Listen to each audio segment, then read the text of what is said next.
E aí, galera, tudo bem? Galera do primeiro ano. Bom, dando continuidade ao caderno 3, tá bom? Nós vamos agora pegar o capítulo 2, que fala sobre a parte de geologia, relevo e mineração no Brasil. Nós vamos dividir este capítulo em duas partes. Essa é a parte 1. Nessa parte 1, nós vamos nos ater quais são os objetivos deste capítulo. E na parte 2, nós vamos nos ater características, a questão da mineração no Brasil. Reconhecer diferentes formas de classificação do relevo brasileiro, conhecer os principais recursos minerais explorados no Brasil e identificar as principais áreas de extração mineral no Brasil. Deixa bem claro que nesses dois últimos objetivos, vão ser discutidos na segunda parte. Quais são os conceitos que nós vamos aprender? Estrutura cristalina, eu já vou adiantar para vocês aqui. Lembrar que as estruturas cristalinas, também chamadas de maciços cristalinos, foram as primeiras rochas a serem formadas na superfície terrestre, foram formadas no pré-cambriano, na era arqueozoica para a proterozoica, tá? E essas estruturas elas sofreram um intenso processo de intemperismo.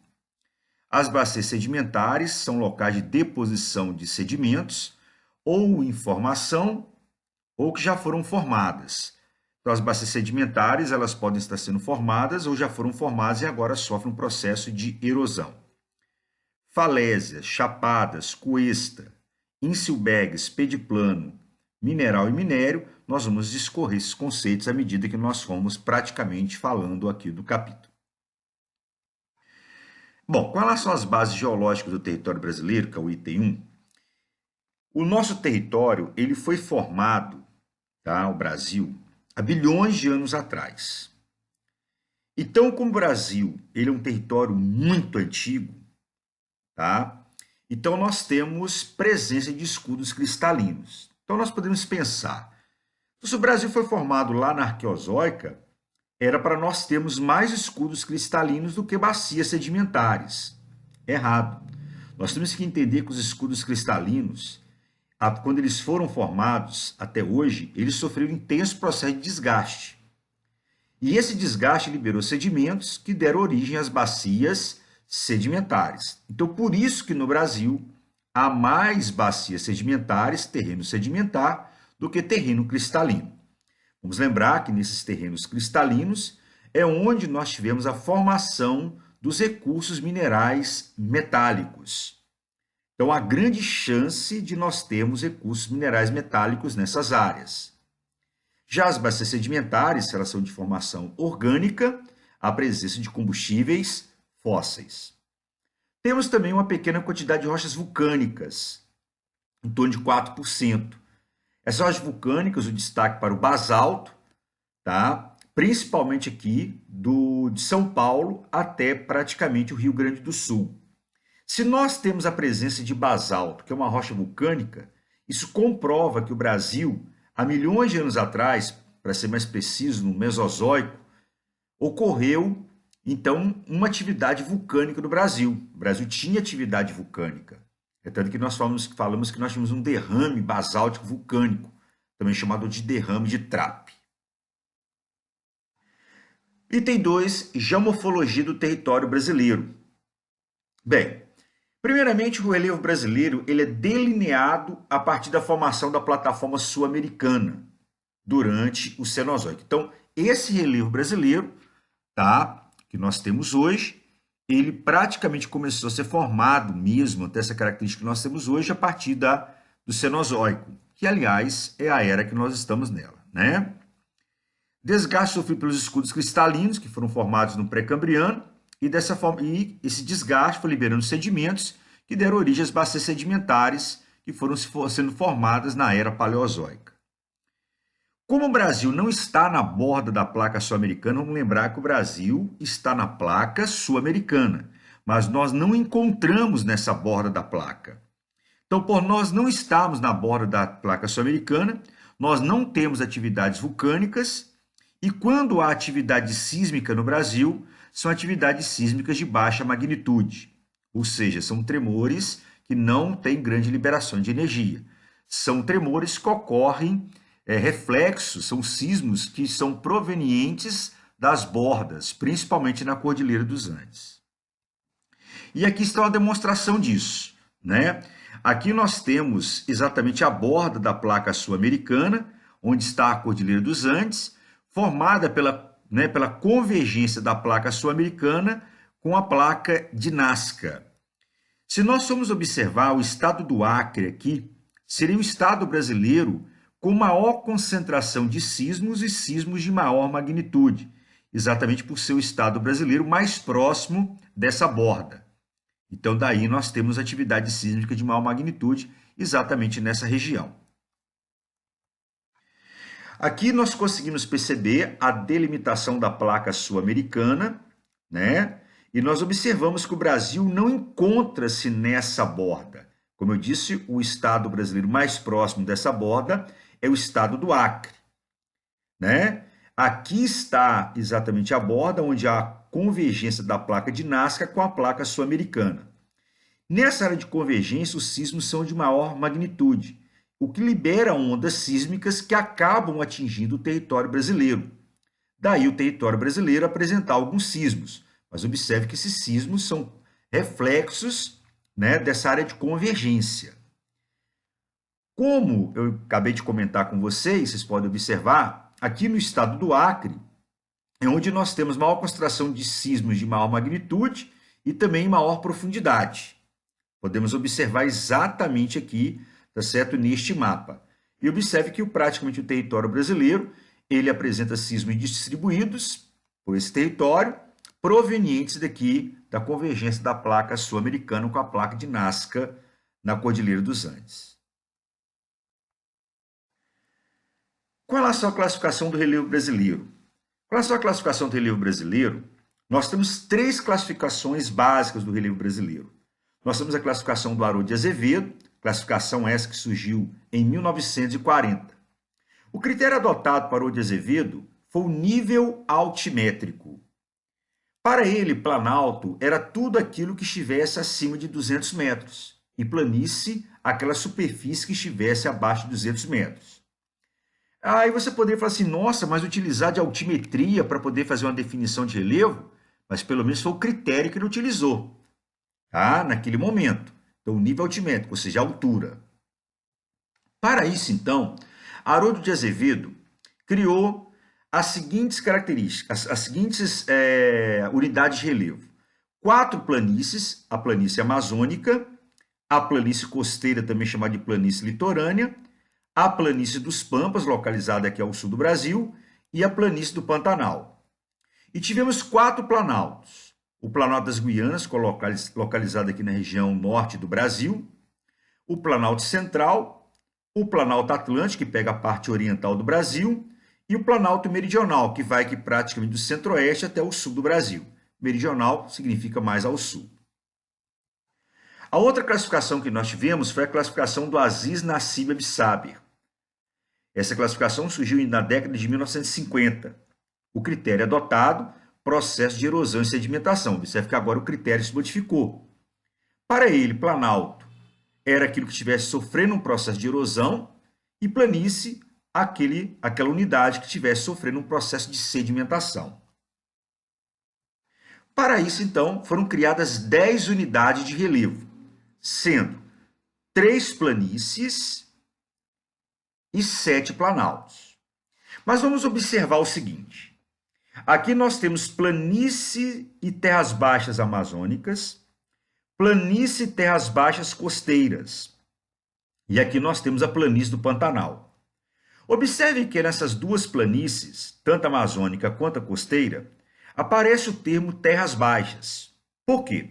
Porque ele observou que nessas áreas, tanto na Amazônia quanto na região costeira, além de ocorrer o processo de sedimentação, ocorria também o processo de erosão.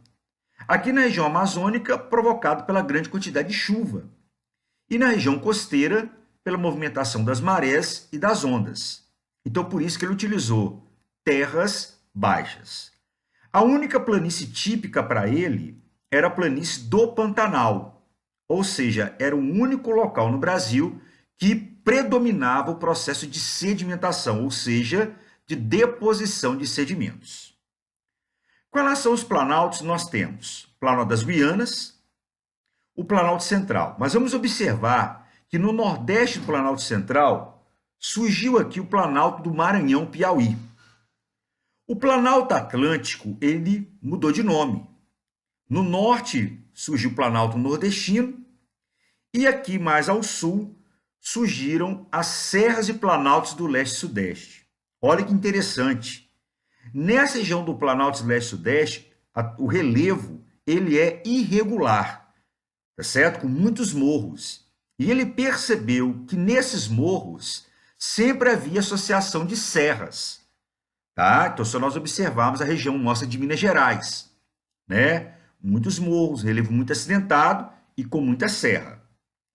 O Planalto Meridional continuou com o mesmo nome, e onde era a planície dos Pampas, criado lá pelo Haroldo de Azevedo, agora virou Planalto, que é o Planalto Uruguaio Sul-Rio-Grandense.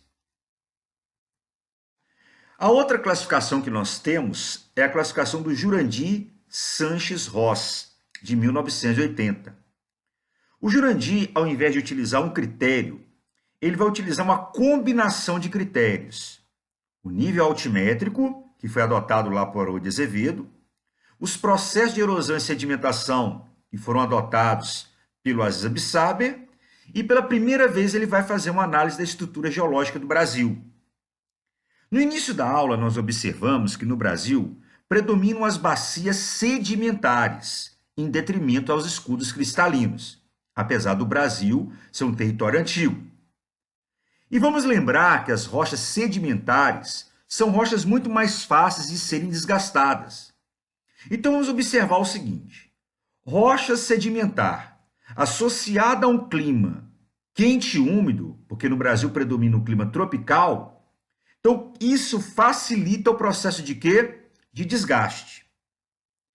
Para isso, então, Jurandir Ross ele vai acrescentar uma nova unidade de relevo. Até então, nós tínhamos apenas os planaltos e as planícies.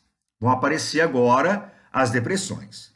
Mas vamos observar aqui exatamente a definição dada por ele para planaltos, depressões e planícies. Para ele, os planaltos são superfícies acima de 300 metros de altura. Observe aqui a questão do nível altimétrico. Onde predomina o processo de erosão. Observe aqui os processos de erosão e sedimentação. Tanto em superfície cristalina, quanto sedimentar, quanto vulcânica, que são as três estruturas geológicas que nós temos no Brasil. Os planaltos eles podem ser irregulares, que é a presença de morros e serras, e eles podem ser tabulares, que são estruturas planas, que nós também chamamos de chapadas. Há também os chamados relevos residuais, que são relevos que resistiram ao processo de erosão, que são chamados icebergs, que nós vamos ver as fotos logo daqui, dentro de alguns instantes. Observem aqui as fotos, desses planaltos irregulares, Olha só o que ele chamou, inclusive, também de mares de morros, tá? Olha a quantidade de morro que nós temos. E associado a esses morros, nós temos a presença dessas serras. As serras, que são essas elevações, formada pelo ascenso, que é a subida, e descenso de blocos de rochas fraturados. E observe que aqui embaixo nós temos a grande presença de morros, que ele chamou isso de mares de morros. Observamos aqui as estruturas tabulares, que ele chamou de chapadas. Então, nós estamos vendo aqui chapadas, muito comuns na região central do Brasil, como Chapada dos Veadeiros, Chapada dos Guimarães, certo? Nessas regiões que nós temos aqui de chapadas, como também de qualquer planalto, à frente desse planalto, nós chamamos de escarpas. As escarpas é à frente de um planalto, é um local que está sofrendo um processo de erosão. Podemos observar que esse ponto aqui sofre desgaste, aqui sofre desgaste, aqui sofre desgaste. Esse desgaste libera sedimento, que é depositado nas partes mais baixas. Podemos observar que aqui é um local de deposição. Porém, nessas áreas de planalto, este vale que você está vendo aqui é uma área de depressão. Ou seja, o sedimento que vai sendo depositado aqui, ele vai sendo transportado pelos rios ou pela própria água da chuva. Então, isso aqui não é uma planície. porque aqui não está ocorrendo um processo de deposição, já que esse sedimento está sendo transportado. Aqui, como eu disse para vocês, são as escarpas, né? As escarpas é a frente de um planalto, nós temos aqui, olha, na região do Ibitipoca, nós temos aqui a Serra do Ibitipoca, e nós temos aqui uma escarpa, como vocês podem observar. Então, a escarpa é a frente de um planalto, um local que sofre intenso processo de desgaste, tá? Muitas das vezes as escarpas elas são marcadas por uma declividade muito acentuada. Nós estamos observando aqui agora uma cuesta. A cuesta ela é marcada por esse declive extremamente suave. Então, nós observamos essa inclinação e aqui nós temos a frente dessa cuesta, né, que foi chamada de fronte, tá? E esse fronte nós vamos observar, tá certo? Que é exatamente a escarpa dessa cuesta. Então, observe que nós temos a escarpa e logo após essa escarpa nós temos um relevo de declividade suave. Observe nessa região aqui, tá certo? De São Paulo. Olha aqui, nós temos a escarpa e observe vocês, por favor, a inclinação suave. Tá legal? Gente, isso ocorre porque, na verdade, aqui o que aconteceu? Há uma certa resistência ao processo erosivo. É muito comum, próximo a essas cuestas, nós temos pequenos morros, que são chamados de morros testemunhos. Tá? Esses morros testemunhos seriam uma estrutura que resistiu ao processo erosivo. Então, praticamente isso aqui tudo era uma única unidade e esse ponto sofreu erosão. Vamos observar agora a questão do pé de plano. Pé de plano é uma região aplanada, então isso aqui é uma região chamada de pé de plano. E o que marca nesse pé de plano é a presença desses insilbergues. Insilbergues são relevos residuais que resistiram ao processo erosivo. São rochas resistentes ao processo erosivo.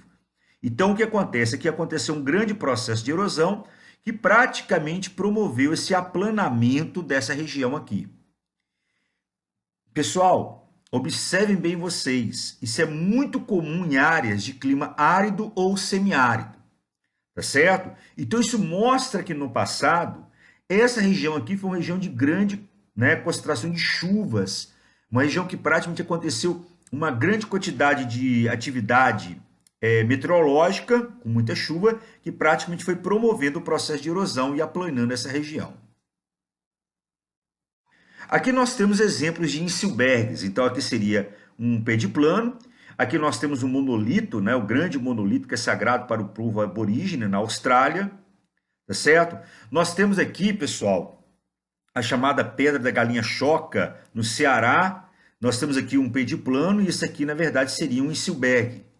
Podemos observar também, isso é muito comum no sertão nordestino, nós pegamos essas regiões pediplanadas e esses relevos residuais que nós chamamos de insilbergues, ou seja, estruturas resistentes ao processo de erosão. As depressões para o Jurandir Ross eram superfícies que ficavam entre 100 e 500 metros de altura, de altitude, tá? E são áreas que foram rebaixadas, e esse rebaixamento ele ocorreu por causa do processo erosivo. E é muito comum ocorrer nessas regiões relevos residuais, né? Como o caso, por exemplo, dos insilbergues. Então, como já tinha mostrado em figura anterior, aqui nós temos um planalto tabular, outro planalto tabular, que seria um vale, e isso que na verdade seria uma área depressiva. Ou seja, nas regiões planálticas é muito comum a ocorrência de depressões. A planície criada por ele, são áreas planas inferiores a 100 metros, onde ocorre a deposição, o acúmulo de sedimentos. Então, é uma bacia sedimentar em formação. Podemos observar aqui na planície do Pantanal, como também na região costeira. Tá? Isso aqui é muito comum no litoral nordestino, planícies extensas, né? Planícies litorâneas extensas, que o pessoal chama também de tabuleiros litorâneos. Vamos lembrar que a palavra tabuleiro, né? Onde nós fazemos aí os nossos bolos, né, é um local que você está depositando a massa. Então, nesse caso, deposição de sedimentos. É muito comum também no litoral, tá certo? A presença de falésias. Isso aqui é uma falésia. Isso aqui é na região de Trancoso, tá? No litoral sul da Bahia, tá? As falésias são esses paredões formados pela erosão marinha, tá? Essas falésias, em alguns pontos, como por exemplo no litoral dos Estados Unidos, na Califórnia, é muito comum, na verdade, essas falésias serem muito próximas ao mar. Esse sedimento que você está observando aqui, que forma a praia, é um sedimento proveniente do processo de desgaste dessa região planáltica que vocês estão percebendo aqui. Então, aquilo que o Aziz Abissaba já tinha observado, né? É uma área de deposição de sedimentos, mas também é uma área de desgaste. Então, aqui nós poderíamos considerar uma planície, mas nesse ponto nós poderíamos considerar aqui um planalto. E essa borda do planalto aqui no litoral não é uma escarpa. Nós chamamos de falésia.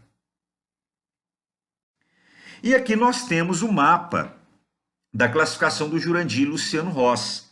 Ele criou 28 unidades de relevo, sendo 12 planaltos, 12 depressões e 6 planícies. Ou seja, ele percebeu que 22 unidades de relevo no Brasil sofrem o processo de quê? De desgaste. E 6 unidades de relevo sofrem o processo de sedimentação. Isso deve ser levado em consideração. Então, quer dizer que no Brasil é mais comum você ter processo erosivo do que ter processo de deposição de sedimentos. Ok, galera? Espero que vocês tenham entendido bem essa aula. Essa é a parte 1, tá certo?